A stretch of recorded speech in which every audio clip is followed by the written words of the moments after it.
नमस्ते दोस्तों, मैं एस्ट्रो ज्योति आज की बात में आपका स्वागत करती हूँ। आइए आज की बात कर देते हैं। आज रविवार का दिन है, बड़ा ही अच्छा दिन है।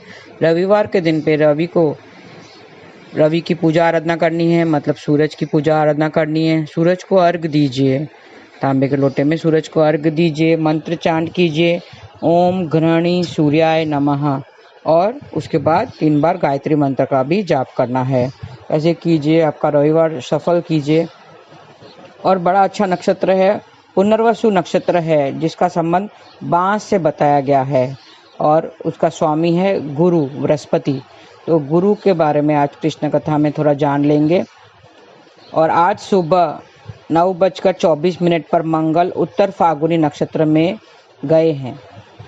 आज मंगल ग्रह ने नक्षत्र चेंज किया है, तो एनर्जी थोड़ी सी चेंज होंगी, थोड़ा सावधान रहिए। आपने देखा होगा, ध्यान दिया होगा, 2 दिन पहले ही थोड़ा सा प्रॉब्लम्स आ गए होंगे।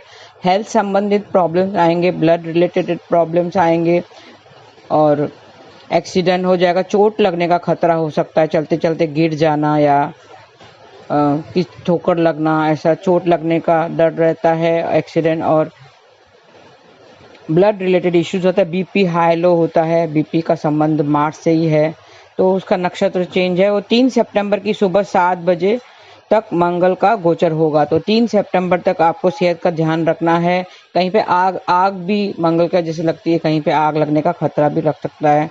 इस गोचर से गुड़, खांड, सरसों की कीमत में तेजी आएगी। इस दौरान वर्षा भी कम होने की संभावना है और पशु स्वास्थ्य संबंधित समस्याएं भी देखने को मिलेगी। तो आज थोड़ा ध्यान रखें, 3 सितंबर तक अपना ख्याल रखें, क्योंकि मंगल ने अपना नक्षत्र चेंज किया है।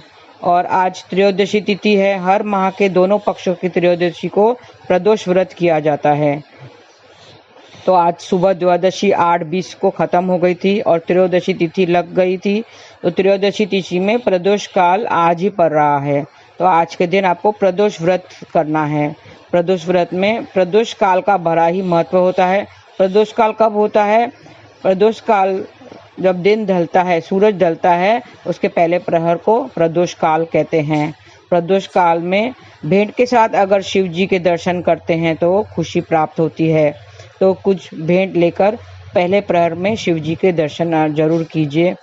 और आज रविवार के कारण रवि प्रदोष व्रत किया जाएगा। जिस दिन वो प्रदोष काल होता है उसी का नाम उस पे पड़ जाता है। तो आज रवि प्रदोष व्रत है।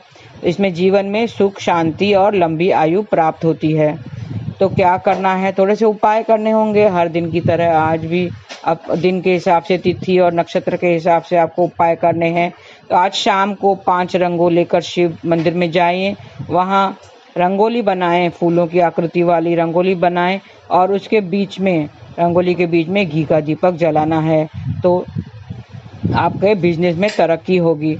और शत्रुओं की मुक्ति के लिए शमी पत्र को साफ पानी से धोकर शिवलिंग पर अर्पित करें। शमी के पत्ते आपको शिवलिंग पर अर्पित करना है, तो शत्रुओं से मुक्ति मिलेगी। और मंत्र चांट करना है। ओम नमः शिवाय का 11 बार मंत्र जाप करें। और धतूरे के फूल को आप शिवलिंग पर अर्पित करें। दूध से धोकर, धतूरे के फूल को दूध से धोकर शिवलिंग पर अर्पित करें, तो मुकदमे से मुक्ति मिलेगी। अगर कोर्ट केस वगैरह चल रहा है तो वो पार हो जाएगा, निकल जाएगा। सेहत अगर बरकरार रखनी है तो शिव मंदिर में भगवान को सूखा नारियल अर्पित करें। सूखा नारियल अर्पित करें।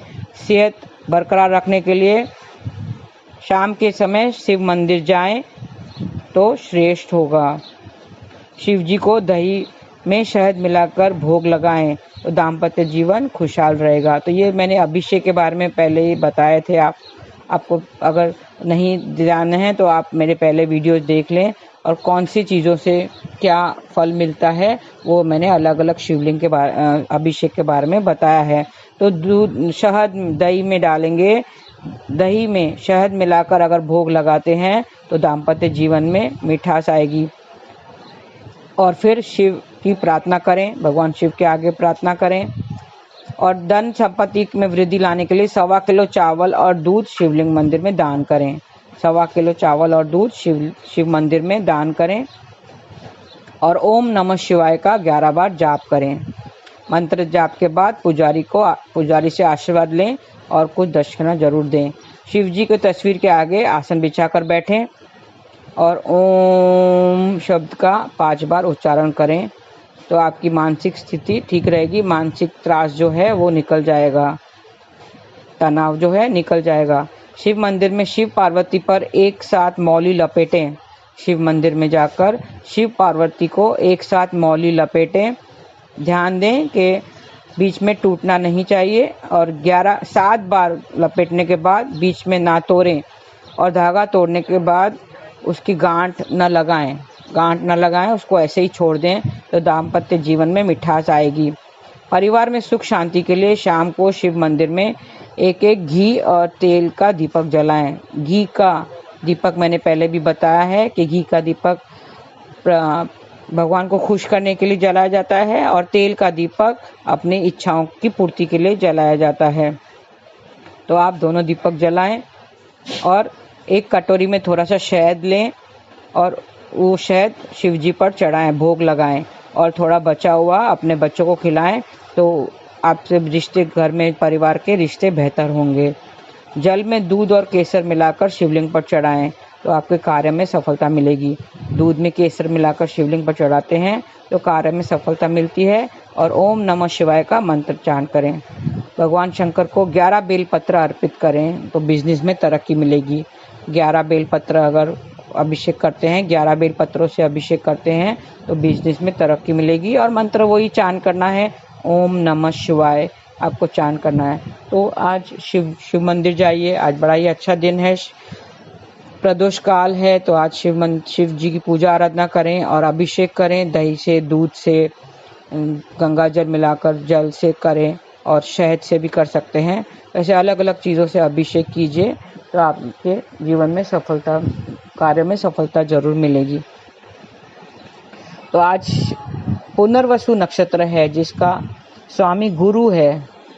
तो गुरु के बारे में मैं बता देती हूँ। कुंडली के हिसाब से अगर जाएंगे देखेंगे तो कुंडली में कहते हैं कि गुरु जिसके साथ बैठा हुआ है या जिस पर दृष्टि डालता है उनके 100 अवगुणों को माफ कर देता है। गुरु एक ब्लेसिंग है। गुरु क्या है? गुरु एक ब्लेसिंग है। कुंडली में भी, कुंडली की बात कर रही हूँ, एस्ट्रो के हिसाब से, ज्योतिष के हिसाब से गुरु एक ब्लेसिंग है। सिर्फ 6, 8 और 12 भावों में नहीं होना चाहिए। 6वें, 8वें या 12वें भाव में वो नहीं होना चाहिए।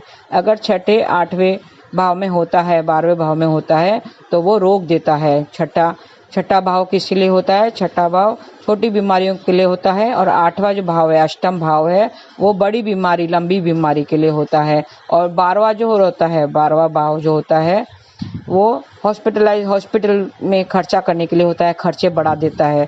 तो अगर गुरु जुपिटर वहाँ पर, अगर जुपिटर ग्रह वहाँ पर बैठा हुआ है आपकी कुंडली में, जन्म कुंडली में आपके 6th, 8th या 12th हाउस में बैठा हुआ है तो वो रोक देता है। डायबिटीज तो उसे होती है, जिसके भी गुरु 8वें भाव में होता है, 6ठे भाव में होता है, उनको डायबिटीज हो जाती है क्योंकि वो सेल्स को मल्टीप्लाई कर देता है, बढ़ा देता है। तो अगर शनि राहु अगर कनेक्टेड हैं और गुरु उससे कनेक्टेड हो जाए तो कैंसर जैसी बीमारी भी देता है, क्योंकि गुरु खराब होता है। गुरु अगर खराब स्थिति में होता है तो वो मल्टीप्लाई करता है सेल्स को, हर एक चीज़ को मल्टीप्लाई करता है। जैसे भाव में बैठा हुआ है, अगर 8वें भाव में बैठा हुआ है तो वो रोगों को मल्टीप्लाई करेगा। और अगर वो अनफॉर्चुनेटली वो शनि और राहु मंगल से अगर जुड़ गया तो वो कैंसर जैसी बीमारी भी देता है। वो कब आएगा? अभी इमीडिएट नहीं आता है, जब दशा आएगी उसकी, उस हिसाब से वो फल देता है। दशा और गोचर के हिसाब से ही हमें अपने जीवन में इवेंट्स होते हैं। तो जैसे कुंडली में जरूरी होता है गुरु, बाकी के भाव में सब अच्छा है, और गुरु अगर किसी पे दृष्टि डालता है तो उनके सब अवगुणों को माफ कर देता है, वो ब्लेसिंग्स माने जाता है। तो कोई उससे जीवन में इतनी तरह मुसीबतें नहीं आती है और तरक्की जरूर मिलती है। कृष्ण कहते हैं कि तुम मेरे शरण में आओ तो मैं तुम्हें तुम्हारे सारे पापों से मुक्त कर दूंगा, तुम्हें सारे पापों से मुक्त कर दूंगा। श्री कृष्ण ने साफ साफ कहा है, तो हमें तो मानना ही पड़ेगा ना, तो हमें उसकी शरण जाना चाहिए। ये तो श्री कृष्ण कहते हैं। तो गुरु क्या कहते हैं? जीवन में एक गुरु अवश्य होना चाहिए। जैसे कुंडली में गुरु की जरूरत होती है, गुरु एक अच्छा ग्रह, पावरफुल ग्रह है, उसी तरह जीवन में भी गुरु बहुत महत्वपूर्ण होता है। गुरु एक जरूर होना चाहिए। तो गुरु क्या कहता है? गुरु कहते हैं कि अगर तुम्हें श्री कृष्ण से मिलना है, श्री कृष्ण की शरण जाना है, तो मेरी शरण में आओ, मैं तुम्हें श्री कृष्ण से मिला दूंगा। गुरु एक चश्मे की तरह है। जैसे हम बिगड़ चश्मे के, जिसकी नज़र कमज़ोर होती है, उसे बिगड़ चश्मे के दुनिया नज़र साफ नहीं दिखती है, कुछ भी चीज़ें साफ नहीं नज़र आती है। वो गुरु भी एक चश्मे की तरह है जो हमें हमारी नज़र को क्लियर कर देता है, साफ कर देता है। हमें जो देखना है उसे क्लियरली हमें साफ दिखता है। सामने का दृश्य हमें साफ दिखाता है। कौन? गुरु। गुरु एक चश्मे की तरह है, जिसे हमें चश्मा पहनने से कैसे चीज़ें साफ दिखाई देती हैं, उसी तरह अगर गुरु जीवन में आ जाए तो हमें सब साफ दिखाई देता है। वो दिखाता है कि ये संसार कैसा है और आध्यात्मिक जीवन कैसा है। दोनों में हमें फ़र्क बताता है कि संसार कैसा है। हमें संसार साफ नहीं दिखता है, तो हमें कौन धोखा दे रहा है, कौन मतलबी है, कौन अहंकारी है, ये हमें नहीं दिखता है, साफ नहीं दिखता है। तो कौन स्वार्थी है? तो गुरु ही है जो हमें ये सब का ज्ञान बोध कराता है, ज्ञान देता है और हमें सही मार्ग दिखाता है।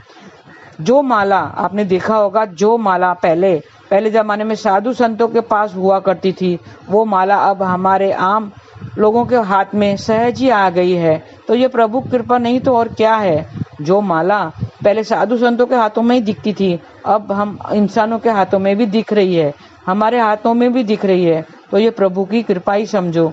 सोचो जरा, अगर हमारे हाथ में माला आ गई है तो हम जैसे साधारण इंसान के हाथों में आ गई है, तो कितनों के हाथों से शराब की बोतल छुड़ा दी है इसने।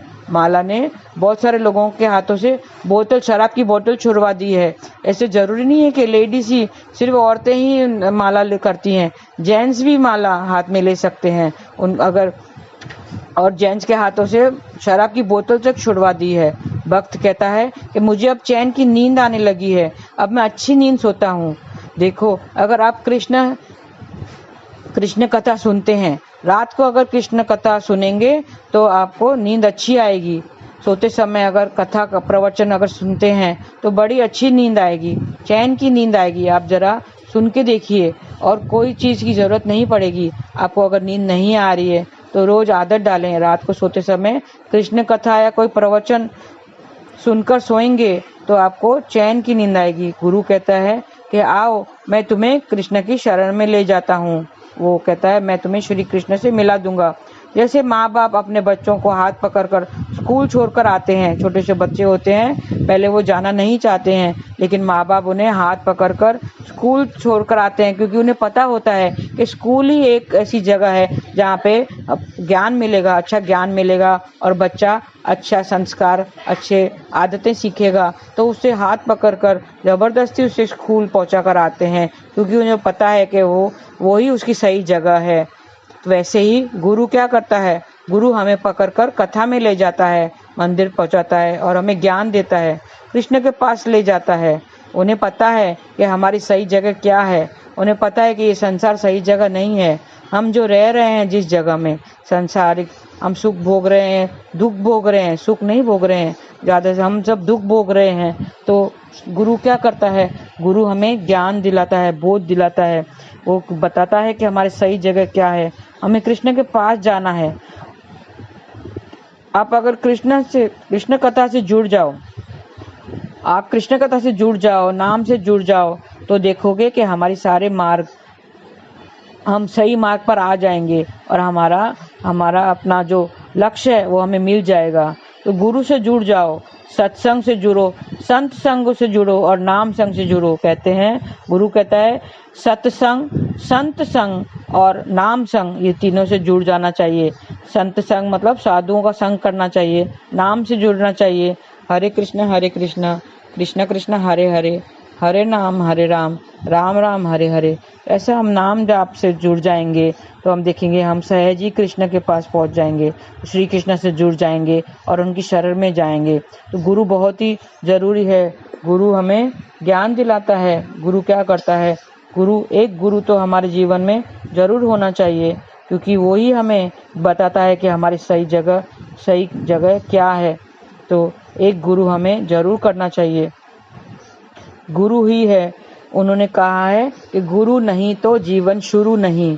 तो गुरु होने के बाद ही हमारा जो सही जीवन है, सही मानों में जीवन हमारा शुरू होगा।